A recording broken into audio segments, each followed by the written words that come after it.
Buenos días. Esta propuesta se titula Foros, aplicando la teoría a la realidad de los mercados. Es una propuesta que se enmarca dentro de un proyecto de innovación docente de la Universidad de las Islas Baleares, financiado por el IRIE, y ha sido elaborado por las profesoras Paula Aguiló, María Sar y Estrella Gómez, que soy yo. En primer lugar, la motivación. La motivación de esta propuesta engloba 3 puntos distintos. En primer lugar, nos dimos cuenta durante las clases de economía industrial que a los alumnos muchas veces les resulta difícil conectar la teoría y la realidad económica. En segundo lugar, vemos también muy necesario que los estudiantes desarrollen la capacidad de razonar sobre una noticia de actualidad aplicando los conocimientos teóricos que han adquirido durante las clases y sepan dar distintos puntos de vista desde una crítica constructiva. Y por último, buscamos también con esta propuesta de desarrollar una competencia sana que incentive a los alumnos a implicarse en la asignatura. Quina ha estat la nostra experiència anterior? Al llarg dels diferents cursos hem anat provant diferents mètodes per fomentar la lectura, la investigació i el debat de notícies relacionats amb l'assignatura, si bé sense massa èxit. La participació, tant als fòrums, aula digital, com als debats a classe, ha estat bastant escassa, si bé ja hi havia una recompensa a la nota. Després d'analitzar-ho, hem detectat que la problemàtica era la no incorporació com una activitat d'avaluació concreta amb criteris específics i ben definits. Dir que la participació a classe o als fòrums té un plus a la nota genera incertesa a la majoria dels alumnes, que no tenen clar ni la recompensa ni la forma d'avaluar les seves intervencions. Si en això li afegim que l'alumnat que tenim és bastant heterogeni, n'hi ha que són molt tímids i no participen gaire a classe. Quina solució hem cercat? Hem introduït els fòrums de debat a la guia docent com una activitat més d'avaluació. En el nostre cas, compten un 10% de la nota final. D'aquesta manera, els alumnes, des de l'inici de curs, tenen clar el pes a la nota final de les seves intervencions i, a més, com se valoraran cada una d'aquelles intervencions. Per altra banda, els fòrums de debat aula digital també solucionen alguns dels problemes d'heterogeneïtat i massificació de l'alumnat que tenim.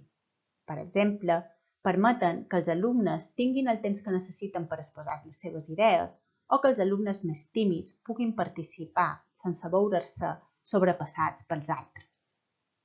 A més, les eines de què disposa aula digital per monitoritzar els fòrums ens permet als professors passar fàcilment aquella participació a una nota numèrica. Quin és el procediment que han seguit per arribar a aquesta experiència docent? En primer lloc, vàrem fer una pluja d'idees per tal quins eren els millors recursos que podríem utilitzar per tal d'aconseguir els objectius que volíem, és a dir, dinamitzar que llegissin les notícies, que generàssim un debat, generar competència entre ells perquè els comentaris fossin millors i també avaluar les seves intervencions. Com ho fèiem tot això? En primer lloc, evidentment, vàrem haver de fer una recerca de les notícies i seleccionar-les, aquelles que estiguessin en més concordança amb el que havíem vist a l'assignatura. A continuació, vàrem triar els fòrums com a recurs per fer aquesta activitat. Els fòrums ens permetien fer un link a les notícies, poder establir un debat amb els alumnes i fer un seguiment d'aquest debat i inclús dinamitzar-lo. És a dir, fer nosaltres també preguntes als alumnes a mesura que ells anessin contestant o també poder aclarir algunes errades que veiem de conceptes de l'assignatura. Finalment, havien de fer una avaluació de tota aquesta experiència, tant per part d'avaluació dels alumnes dins l'assignatura com una avaluació per part nostra de com havia anat aquesta experiència i també com l'havien vista els alumnes. Aquí teniu un exemple de diversos debats que nosaltres vàrem iniciar. Podeu veure les rèpliques dels alumnes i també podeu veure que hi ha un alumne, en aquest cas, que ha iniciat un debat. Si entrem ja dins un debat, veiem el link que nosaltres posam a la notícia i algunes preguntes que nosaltres feim per començar aquest debat. Igualment, en aquest exemple podeu veure un alumne que ha començat un debat, ha posat un exemple de discriminació de preus i el propi alumne ha fet preguntes perquè contestin els seus companys. Com feim la valoració del fòrum de debat? Cada inici de tema val 0,5, és a dir, si els alumnes pengen una notícia o fan algun comentari iniciant un debat, aquest valdrà un 0,5. En canvi, cada comentari que facin d'una notícia penjada o bé pels professors o bé per un altre company valdrà un 0,2. Òbviament, no se comptabilitza un simple comentari de sí o no o estic d'acord. Hi ha d'haver una argumentació relacionada amb l'assignatura.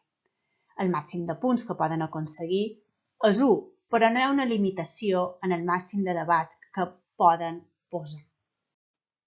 Per generar una sana competència, han creat 4 insígnies diferents que poden obtenir els alumnes que els pujarà la nota un 0,25. La insígnia influencer la guanya l'alumne que genera el debat amb més seguidors. La insígnia participatiu se dona a l'alumne que ha participat més. Pensar actiu seria la que se donaria als alumnes que per votació popular han promogut més el debat. I molt actiu l'aconsegueix l'alumne que hagi generat el comentari més ingeniós. Com ho han valorat els alumnes? Hem aconseguit els objectius que ens proposàvem? Vàrem fer una enquesta entre ells per tal d'esbrinar si anàvem per bon camí o no. En quant al seu grau de satisfacció amb aquesta activitat dels debats en els fòrums, pràcticament la meitat està bastant o molt satisfet i hi ha menys d'un 20% que estigui poc satisfet. Si entrem en més detall, podem veure la seva valoració per distints aspectes. Un dels que volíem solventar amb aquesta activitat era la timidesa dels alumnes que fa que a vegades no participin. En aquest cas els hem demanat si m'ha fet vergonya posar els comentaris en el fòrum. I veiem que hi ha prop d'un 60% que no li ha fet vergonya participar en aquesta activitat. Per tant, creiem que això és un plus i un avançament cap a la seva participació. Per altra banda, una de les coses que hem intentat millorar ha estat la valoració que tenia aquesta activitat dins l'avaluació de l'assignatura. I veiem que hi ha quasi un 50% que ha participat en aquesta activitat només per la puntuació que podria obtenir. Per tant, el fet de tenir ben clar quina és l'avaluació ha anat bé perquè la participació augmentàs. Respecte a si ha contribuït en el seu aprenentatge, si ha estat enriquidora, veiem que prop del 60% ho han considerat enriquidor. I finalment, un dels objectius que ens proposaven, que era relacionar la teoria amb la realitat que ens envolta, gairebé el 75% consideren que s'ha complert aquest objectiu. Per tant, estem molt satisfetes amb aquests resultats y animadas a seguir endavant. La experiencia de este proyecto ha sido muy positiva y pensamos darle continuidad el año que viene. Se han logrado 2 objetivos principales. En primer lugar, que los alumnos lean las noticias que estaban subidas al foro y las comenten. Y en segundo lugar, que ellos mismos busquen o relacionen noticias en los medios de comunicación con el contenido de la asignatura, la suban al foro.